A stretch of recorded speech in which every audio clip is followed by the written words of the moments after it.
अस्सलाम वालेकुम and hi everyone. बच्चों, लास्ट लेक्चर में हमने किया था free energy change on mixing for ideal solution. Thermodynamic of ideal solution हमने स्टार्ट किया था और उसमें मैंने बोला था कि कुछ कॉमन थर्मोडायनेमिक कैलकुलेशंस हैं आइडियल सोल्यूशन के लिए जो हम वन बाय वन डिस्कस करेंगे। तो नंबर वन हमने डिस्कस करा था free energy change on mixing for ideal solution, ठीक है। और आज हम करने वाले हैं volume change on mixing for ideal solution. तो this is B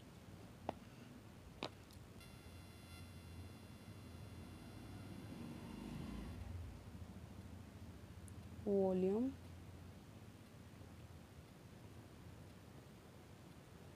change on mixing for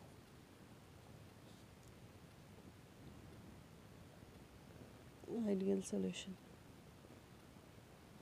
तो ये है हमारा टॉपिक, ठीक है।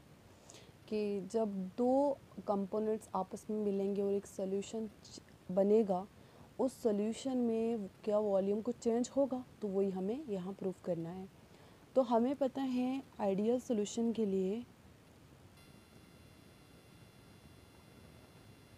फॉर आइडियल सॉल्यूशन हमने एक पहले ही अभी क्लास लेक्चर में ही एक इक्वेशन ड्राइव की है। Delta G mixing is equal to n A R T l n chi A plus n B R T l n chi B. ये इक्वेशन हमने ड्राइव करी है लास्ट लेक्चर में। अब इस इक्वेशन का डिफ्रेंशिएशन करेंगे हम। तो on differentiating this equation we get del. अब डिफ्रेंशिएट कैसे करेंगे? With respect to pressure at constant temperature. तो डिफ्रेंशिएशन कैसे होगा? With respect to pressure at constant temperature. तो विद रिस्पेक्ट टू प्रेशर का मतलब क्या होता है? जैसे फिर वो रेशियो में आ जाता है, प्रेशर रेशियो में आ जाता है, तो जो चीज़ कांस्टेंट होता है वो ब्रैकेट के बाहर आती है, ठीक है। तो जैसे यहाँ पर इसका डिफ्रेंशिएशन करते हैं तो हमें मिलेगा डेल, ठीक है, delta G by del P. ये डिफ्रेंशिएशन है, ये डिफ्रेंशिएशन, ठीक है। तो कांस्टेंट टेम्परेचर है इज इक्वल टू, अब यहाँ पर देखो number of moles n A और एन बी ये तो फिक्स है, गैस कांस्टेंट ये भी फिक्स है, ये टी जो है टेम्परेचर कांस्टेंट है तो ये फिक्स है, और नंबर ऑफ मोल्स भी सोल्यूशन के अंदर फिक्स होते हैं। तो ये सब वैल्यू किसके बराबर हो जाएगी? ज़ीरो के बराबर हो जाएगी। And this equation turns out to be number one, ठीक है। अब थर्मोडायनेमिक रिलेशन से हमें पता है गिब्स फ्री एनर्जी चेंज का कि d G is equal to V d P minus S d T, ठीक है। ये थर्मोडायनेमिक रिलेशन है। अब इस रिलेशन को हमने डिफ्रेंशिएट करना है with respect to pressure at constant temperature. तो ठीक है, del G by del P at constant temperature is equal to we.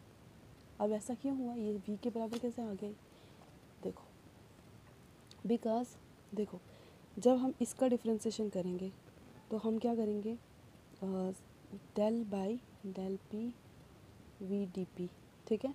तो वी को यहाँ से हम मान लेंगे कि मान कांस्टेंट, ठीक है। इसको हमने बाहर ले लिया और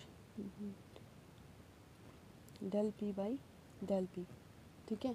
तो ये हो जाएगा वन के बराबर, तो मतलब वी ही बचा।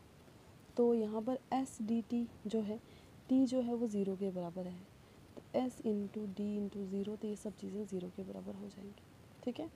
अब इस इक्वेशन को हम रीअरेंज करके ऐसे लिखेंगे, डेल्टा जी मिक्सिंग की फॉर्म में, ठीक है, upon del P at constant temperature is equal to del V mixing, mixing की फॉर्म में लिखा, ठीक है। अब ये बन गई equation number two. Equation number one ये है हमारे पास। देखो, इक्वेशन नंबर वन का राइट हैंड साइड और इक्वेशन नंबर टू का राइट हैंड साइड यहाँ पर देखिए बराबर है। इक्वेशन नंबर वन और इक्वेशन नंबर टू का जो राइट हैंड साइड है वो बराबर है।